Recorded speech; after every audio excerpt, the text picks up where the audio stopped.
Travailler pour vivre ou vivre pour travailler? Bienvenue dans cet épisode. Aujourd'hui, on va parler de quelque chose qui nous concerne tous, le travail.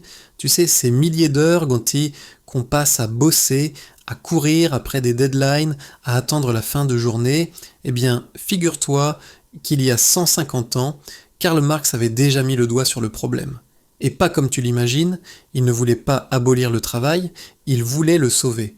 Alors installe-toi et voyons ensemble comment Marx nous apprend à regarder derrière l'argent et le travail. En moyenne, un être humain passe plus de 81 000 heures de sa vie à travailler.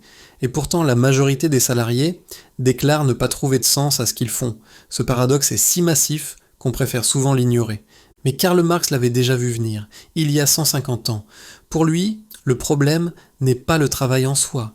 Peindre, jardiner, bâtir, soigner. Le travail, au contraire, est l'expression la plus humaine qui soit. Transformer le monde en laissant une trace de soi. Ce qui détruit le travail, selon Marx, c'est le capitalisme. Ce système transforme l'activité humaine en marchandise. Et le résultat, c'est que même notre effort créatif nous échappe. Derrière le salaire et derrière l'argent, il y a un mécanisme invisible, l'aliénation. Cet épisode propose une clé simple, apprendre à voir derrière l'argent et le travail, comme Marx. Une fois qu'on a compris ce regard, la critique du capitalisme devient limpide. Ok, maintenant qu'on a posé le décor, entrons dans le vif du sujet. Commençons par la première clé, ce que Marx appelle l'aliénation. Marx n'a jamais vu le travail comme une punition. Pour lui, c'est au contraire ce qui nous rend humains. Un enfant qui construit un château de sable illustre déjà cette vérité. Il imagine une forme, il la façonne, et il se reconnaît dans le résultat. Le plaisir vient moins du sable que de la magie d'avoir donné forme à une idée. Voilà ce qu'est le travail pour Marx. Transformer le monde et y laisser son empreinte. Créer une toile, soigner un patient, bâtir une maison, tout cela est une manière de se réaliser. Mais sous le capitalisme, cette expérience bascule.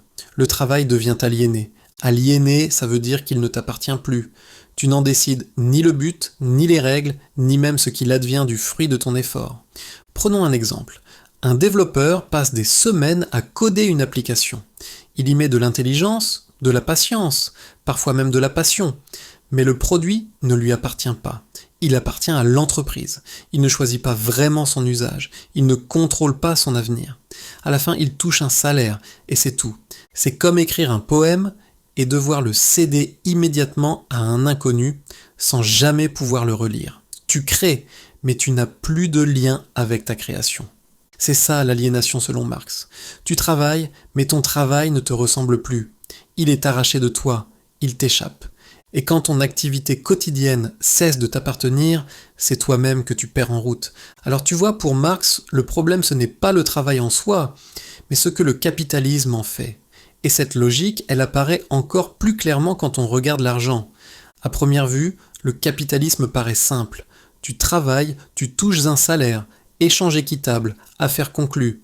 Mais Marx insiste, c'est une illusion. Le salaire ne montre pas la réalité, il la masque. Pourquoi ? Parce que tu n'es pas payé pour ce que tu produis, mais pour ton temps. Et ce temps est rémunéré moins que la valeur que tu crées. Imaginons, un ouvrier fabrique en une journée des biens qui valent 100 euros, à la fin il reçoit 30 euros de salaire. Où vont les 70 euros restants ? Ils ne disparaissent pas dans l'air. Ils alimentent l'entreprise. Une part pour les machines, une part pour les actionnaires, une part pour le profit. Ce décalage, Marx l'appelle la plus-value. Autrement dit, le capitalisme repose sur un mécanisme invisible. Tu crées plus de valeur que ce que tu reçois. Et cette différence est captée ailleurs. Le génie du système, c'est que tout a l'air normal. Tu signes ton contrat, tu touches ton salaire, tu crois avoir échangé ton temps contre un prix juste. Mais derrière cette façade, l'échange est structurellement inégal. Le salaire, loin d'être une mesure claire de ton effort, agit comme un voile. Il te fait croire que tu es payé à ta juste valeur, alors qu'il cache la logique centrale du capitalisme, l'extraction silencieuse de ta force de travail. Alors tu me diras, ok, intéressant, mais ça c'était au 19e siècle. Aujourd'hui, tout a changé, non ? Eh bien, pas vraiment. Et c'est là que Marx redevient terriblement actuel.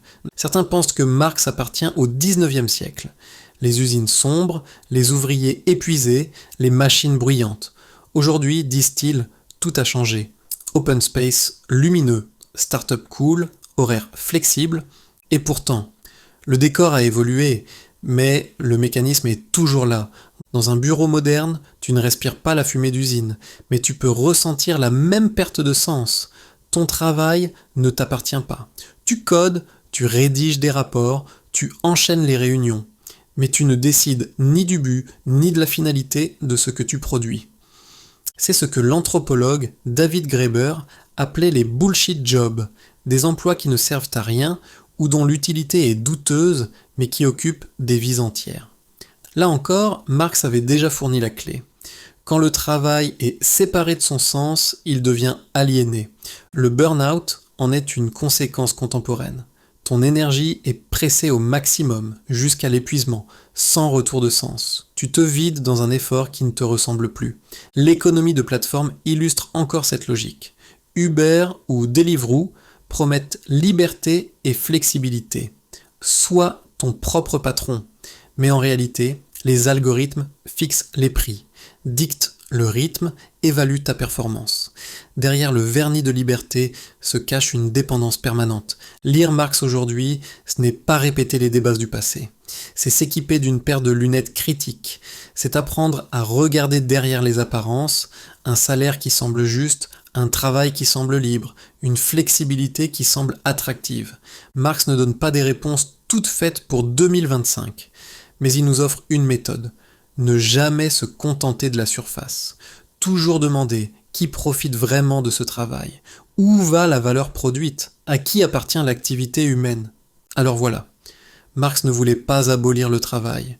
Il voulait l'arracher au capitalisme pour lui rendre sa dignité.